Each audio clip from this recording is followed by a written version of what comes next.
guys, jadi kita lagi ikut tur Kunir. Dan harus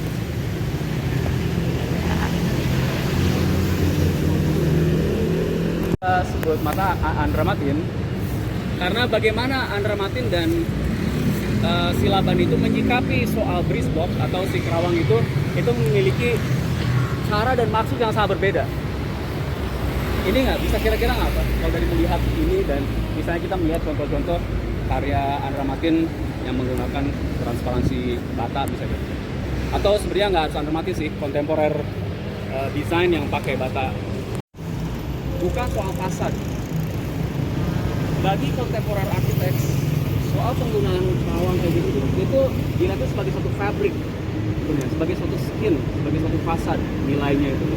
Jadi itu yang banyak dimain-mainin dan dicari caranya agar dia tuh sebagai visual itu dapat silakan buat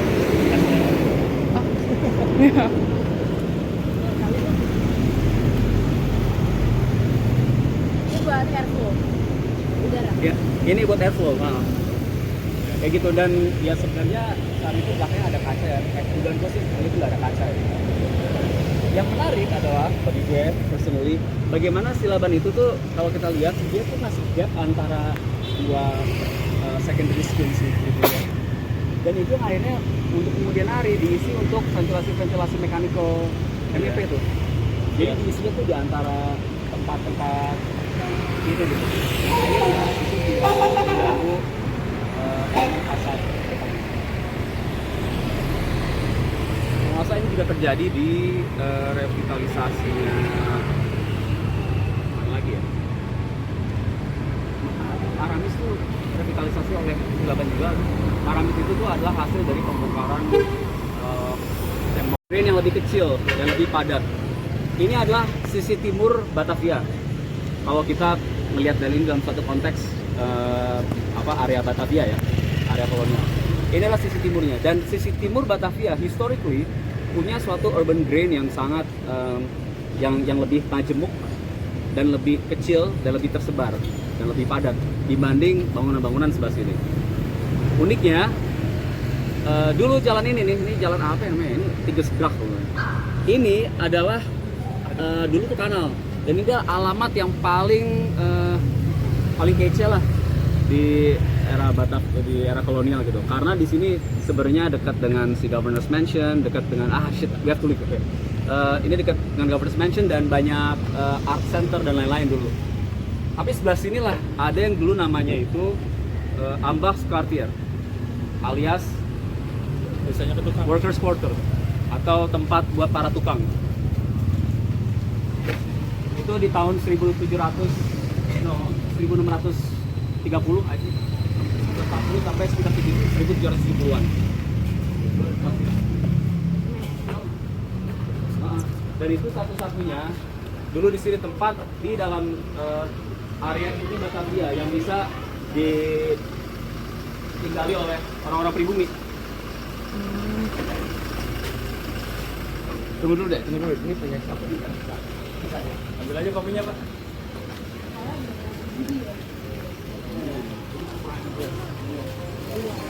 Ini tuh tapi jangka panjang dulu karena centralize. Ya, dan itu rasa juga.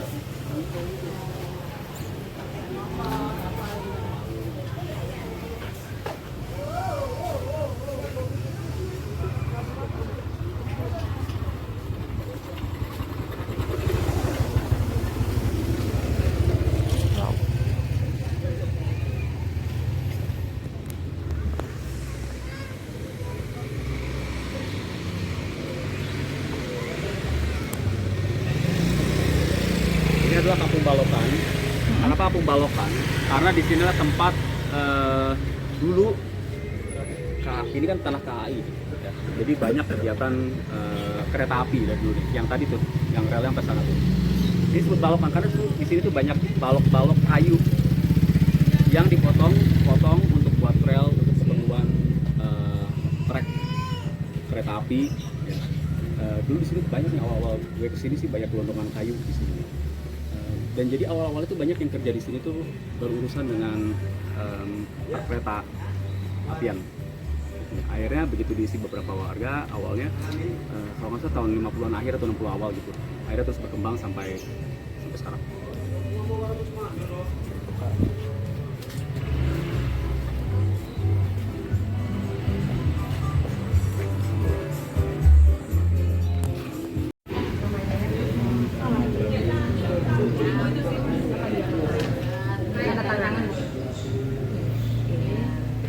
Oke, makasih. Kita kasih sesuai dengan namanya ya. Ya, makasih. Makasih. Ya.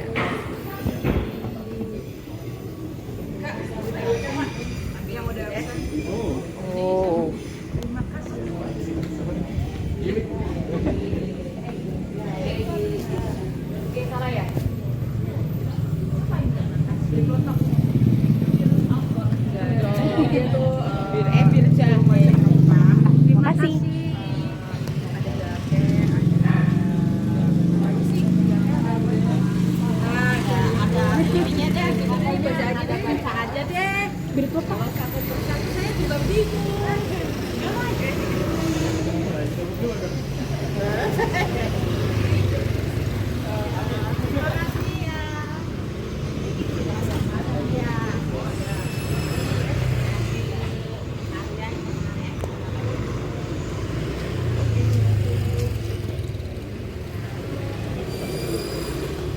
Oh.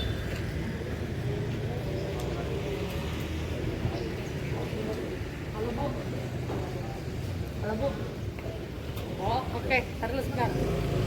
Mas, kalau yang itu bangunan semi permanennya rumah warga atau tempat komersial ya? Ini semua. Halo Bude. Ah, Nggak ada orang. Ini rumah warga. rumah warga. Warung juga. Ini mungkin baru sekitar mungkin beberapa tahun belakangan sih. Baru ada. Sebelumnya ada kampung depan situ, tapi kena gusur habis. Terus sempat kosong, terus sekarang gusur. Tapi kalau misalkan gudang-gudang yang itu masih digunain nggak sih? Kayaknya sebagian digunain, Ha-ha. tapi mungkin nggak, maksudnya ini nggak direvitalisasi, tapi tetap digunain.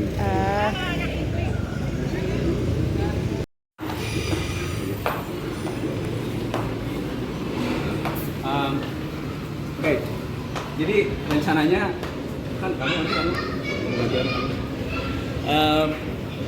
Jadi rencananya setelah ini gue akan ngasih tour untuk si Invisible Walls ini untuk memberikan apa ya, relasi apa yang tadi kita udah obrolin tuh soal kontestasi di Kota Tua terkait peninggalan Cagar Budaya di sini. Nah, Invisible Walls ini adalah hasil dari sebenarnya riset pendek selama beberapa setahun belakang sudah funding itu bersama teman-teman arsitek di Belanda. Jadi itu kolaborasi antara Indonesia dan Belanda, dan kita involve ada 9 kampung total di bilangan Kota Tua ini, sisi timur Kota Tua ini, karena memang mayoritas kampung itu adanya memang di sisi timur Kota Tua. Di sekujur, kalau tadi kalian nggak ada sungai, tahu kan ya? Di sekujur sungai ini nih. Jadi pada saat kita masuk itu kita membuat daftar 9 kampung. Yang ternyata setelah kita susur itu kayaknya ada sekitar 14, 15, 16 kampung di total, dari stasiun Beos tadi sampai kampung Akuarium di paling utara. Kalau kita mau terusin, di sini masih ada luar Batam, itu saja ke sana. Karena kampung itu tuh tidak didefinisikan berdasarkan boundary administratif, itu beda tuh dengan sebenarnya RT juga nggak begitu sih ya. Tapi RT itu ditentukan setelah ketahuan orang yang mana baru ditandain. Tapi kampung itu tuh didasari secara psikogeografis, alias orang-orangnya itu memahami dan memiliki keterikatan kerabat, saudara atau kerja atau apapun gitu ya, yang memutuskan untuk hidup di sekitar kawasan tersebut. Dan kemudian mereka tumbuh dan merasa mempunyai sense of belonging atau kinship terhadap yang awalnya ini. Akhirnya terus satu orang masuk pun dia ikut ke kampung dari tata cara itu. Jadi antara Kunir sama Balokan itu tuh dulu mungkin satu strip panjang menerus sampai sana, tapi itu berarti itu satu kampung. Itu tuh ada sense of belonging yang terpisah secara psikogeografis. Nah, Kunir dulu tuh ada di sepanjang ini, kurang lebih sekitar 110 meter dari ada jembatan di sana sampai jembatan pejalan kaki yang tadi kita lihat. Itu semua digusur di tahun 2015. Kita ngomong soal itu ya. Nanti ini baik cerita soal ini first kampung. Oke. Nah, ini adalah kampung-kampung selain kampung Kunir yang kolaborasi dengan Invisible Walls. Ini ada kampung Lama, Balapan, Lodan, Bolkis, Kemusat, Lapu, Songkol, dari kita lihat kampung Barukan. Ini ada beberapa dokumen yang kalian bisa baca. Ini adalah metode kita tuh, kita melakukan interview yang in-depth terkait kehidupan kampung dan hubungannya dengan artefak peninggalan cagar budaya. How we live together. Kenapa namanya Invisible Walls? Karena itu terkait ke dulu pada saat merancang Kunir, kita tahu bahwa di Kota Tua ini ada jejak-jejak artefak yang tertanam.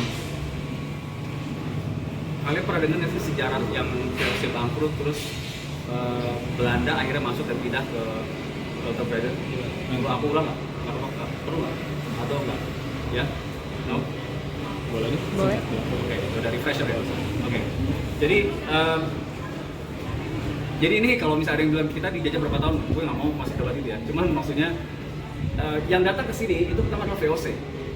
VOC itu adalah perusahaan dagang sebenarnya. VOC itu perusahaan dagang, sampai ke sini terus mereka berkas, tapi memang disupport oleh pemerintah Belanda. Mereka terus terus melaksanakan bisnis mereka, planning alias peta perencanaan desain. Yang ini adalah peta survei yang ini udah terbangun. Memilah peta planning dan peta survei itu makan waktu di kampung. Dan itu perlu keahlian bahasa juga, karena dan yang menggambar itu bukan hanya orang Belanda, ada orang Jerman menggambar, orang Prancis menggambar, orang menggambar, dan itu yang bisa di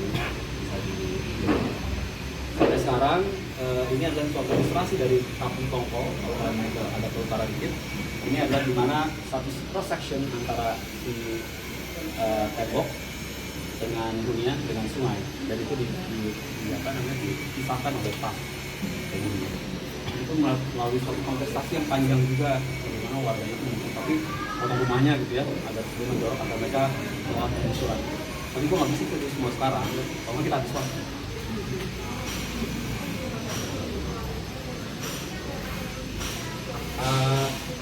Dari peta itu oleh teman kita Isabel itu disuperimpose ke apa yang ada sekarang. Dan ini really interesting sebenarnya. Jadi Isabel ini dia arsitek, dia trace jalan keliling di mana dulu ada bekas, di mana dulu ada jejak si temboknya itu. Dan dari situ dia perhatikan apa yang ada itu sekarang. Jadi di sini ada, contohnya di sini yang tadi rel peta kita di sini, di Kunir, itu ada kehidupan seperti ini. Dan dia juga coba melihat bagaimana orang-orang itu tuh hidup dengan misalnya cagar budaya, misalnya di Papua ini bagikan habis, nanti bisa lihat ini ya. Dan juga ada tembok-tembok baru buatan orang, buatan modern ya. Dan bagaimana rumah itu tuh nemplok di tembok-tembok tersebut, memanfaatkan infrastruktur yang ada untuk dapat mensupport rumahnya atau kehidupannya yang sudah ada. Contohnya kayak gini. Penghuninya emang dari sini atau dari imigran di luar? Penghuni kampung-kampungnya gitu ya. Jadi kalau menurut warga sekitar, di sekitar tahun 50-an, 60-an itu tuh banyak, maksudnya mungkin sulit juga ya. Karena adanya kereta ini banyak arus luar masuk orang dari luar Jawa masuk ke sini. Sampai tahun 50, sampai tahun 60 pun diceritakan salah satu itu karena bisa rumah atau mungkin bayangan dari warga seperti apa. Kita melakukan workshop dan lain-lain. Terus juga supaya ini bagian dari pembekalan warga untuk bisa mencintai. Kita misalkan dia tidur gitu ya. Bagaimana mereka nyaman tidur? Warga sih ngomongnya pasti, oh ya kita ada tempat sih tidur gitu. secara tingkat kenyamanan kan kita harus kasih salah satu pertimbangan ya. Tutup ruangan doang gitu, enggak harus ada jendela, kan bisa ada jendela dari tempat barang bisa mengisi gitu, sehingga kalau misalkan nanti ada arsitek yang masuk siapapun itu, warga bisa berhak untuk mengkritik desainnya langsung gitu. Oh ini kurang ini, kurang nyaman dan lain-lain. Nah, proses desain ini kita rangkul dalam display case dan kita bisa mengambil untuk bagian sebagai desain nantinya. Dan kita juga wadah menggambar seperti apa tayangan yang oke bagi mereka, dan kita coba bikin prototipe 1:1 dengan lakukan konstruksi. Coba satu, mereka bisa membayangkan, oh ini ya ruangan kamar mandi. Karena biasanya tuh kalau kita ngomong kamar mandi, mereka apa enggak? Cukup. Kalau belum bisa cukup. Tapi kita coba kecil ya. Itu sini kecil, jadi itu buat warga kita. Ini warga presentasi. Di sini kita semua ada 33 unit, ya kan? 4 di lantai dasar, 1 di lantai 9, 2 di lantai 10, 3 di lantai 10. Jadi kita pas 33 unit dan kita pun 33 kakak. Itu dari kamu gitu. Iya, jadi kita pas lagi penggusuran awal itu, kita awalnya sebelum gusur itu kita 77 kakak. Tapi sebagian udah ada yang ambil rusun, sebagian ada yang pulang kampung. Nah kita yang masih bertahan di sini itu tinggal 33 kakak. Jadi kita pas lagi penggusuran pertama itu. Oh.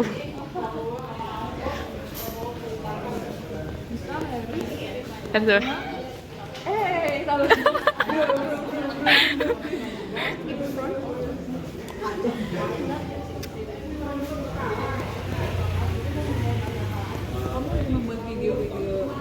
Iya, aku guys sih aku punya vlog YouTube. Ya ampun.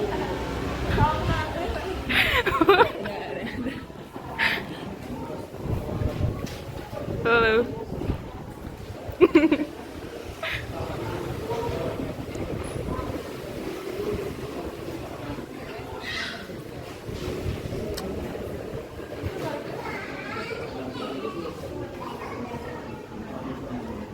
Kayaknya kita kalau misalkan mau foto berempat, backgroundnya ini juga lucu deh. Boleh minta tolong siapa ya?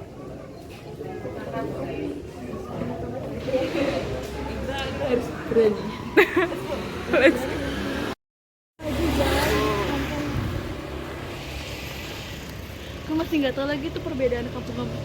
Perbedaan apa? Maksudnya kayak perbedaan geografis. Kak, ini kampung kalau oh my god, intelektual. Sangat-sangat memperhatikan ya. Iya. Tapi tadi kayak soalnya bener-bener yang kayak wisatawan gitu. Iya, rasanya kayak turis banget. Iya, sumpah. Nah, jadi mau makan apa? Tadi soto itu, Po. Satu Lamongan pada mau? Boleh. Kalian Bang Joni apa? Bang Jono. Bang Jono. Sorry.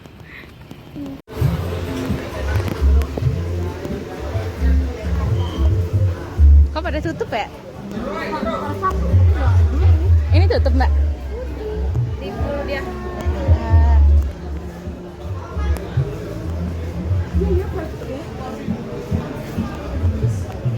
Saya tinggal Buka ayam kremes. Ayam kremes, bakso.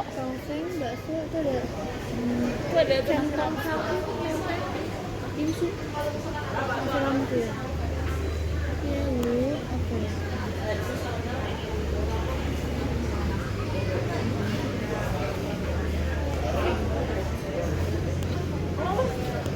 Mau apa kak?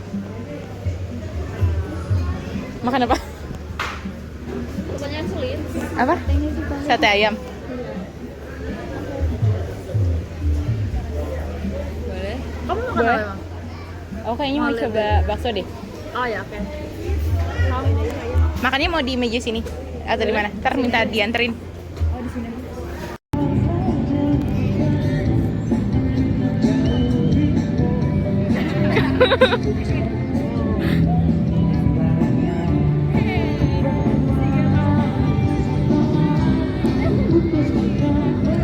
apa ya?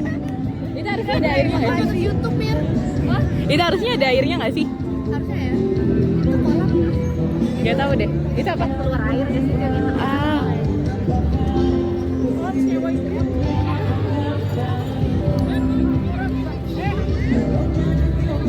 Kita mau foto belakang loh.